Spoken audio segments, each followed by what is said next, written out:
Now, Romelu Lukaku is edging closer to one of the biggest deals in football history. Manchester United have agreed a £75 million fee for the Everton striker. Right, we're going to be live to Vinny O'Connor over there at Everton's training ground in a moment. But first, let's head to this man, and that is Fraser Dainton, who's at United's training ground. Fraser, simple question. Where is Lukaku?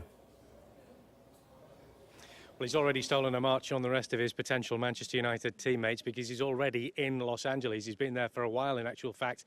As you can see from these pictures, he's with Paul Pogba, the two of them good friends, and they've been holidaying together over in Los Angeles and training together as well. And as we understand it, that is where the medical will take place, possibly today, although having said that, it's only about 2 a.m. in the morning over in Los Angeles right now, so it won't be until much later on today UK time before we see any sort of developments. Now, the rest of the Manchester United squad, we understand, due to meet here at the Carrington training ground tomorrow ahead of flying out to Los Angeles for the start of their American tour. So the Manchester United medical staff have already made their way over to America in preparation for that tour beginning. So they will no doubt be heavily involved in the medical itself, which will take place in Los Angeles. So it's now a question of waiting to hear any further developments from stateside. But of course, as soon as anything does happen, we'll bring it to you right here.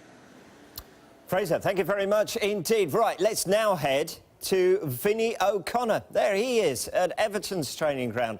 Now, Vinny, there were reports that Ronald Koeman was annoyed Lukaku wouldn't take his calls. How much truth is there in that?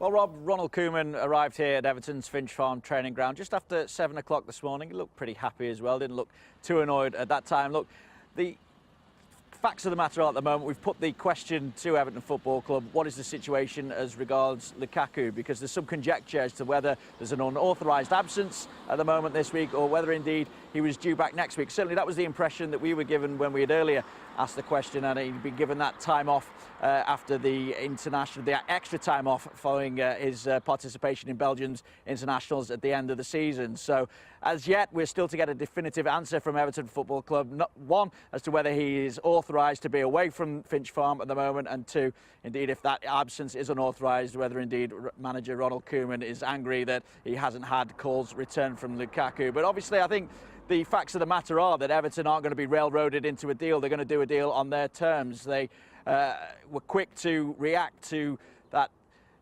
Sources telling us that Everton had accepted a £75 million bid. Senior sources here at Everton telling us immediately that that wasn't the case, and indeed there was some way to go for a deal to be struck with Manchester United for the sale of Lukaku. So a bit of a way to go in this one. One deal that is nearing completion, I can tell you, is the signing of Josh Bowler, the youngster from QPR, the young midfielder. He arrived here at Finch Farm a short while ago. He was driven in to Everton's training ground. He was sat in the back of a black car, and he will complete a deal that will see Everton pay £1.5 million up front, with a fee possibly rising to £4.25 million. The rest of Everton's first team are in there at the moment as well. They have started pre-season. That started on Monday, but of course Josh Bowler won't get to see Romelu Lukaku. As Fraser told you, he's still in LA, and it looks like, increasingly likely, that he's not going to be coming back as an Everton player. I'd be heartbroken to see him lose. He's a fantastic player, scored tons of goals from inside the box, outside the box. Romelu Lukaku is irreplaceable. You're not going to get one man who's going to come in and score the same amount of goals as he did. It's going to take 2 or 3 guys to you know, chip in and look for it. But saying that, we've spent an awful lot of money on an awful lot of proven quality. So let's just see how it goes. I'm happy with how Everton are doing business. It's great the chairman's doing great things. I know the club are working very, very hard behind the scenes, even with things like the ground improvements on that. And in the transfer market, you know, there's been massive goals that have been set and achieved. So it's Everton are a club that's on the up. We are coming back and getting back to where we belong, and that is near the top. And a quick word on, I don't know whether you've seen the big news today, Romelu Lukaku. Is he someone you've ever played against? Yeah, I played against him in Euros with Belgium. He's a good striker, strong and big. And yeah, he's going to replace Zlatan, so it's going to be hard for him. So. Can you understand why so many clubs want him? Yeah, he's good, he's young, and he's done a lot of goals already in Premier League, so of course he's a good player. And but like I said, it's tough to replace Zlatan in Manchester, so it's going to be tough for him.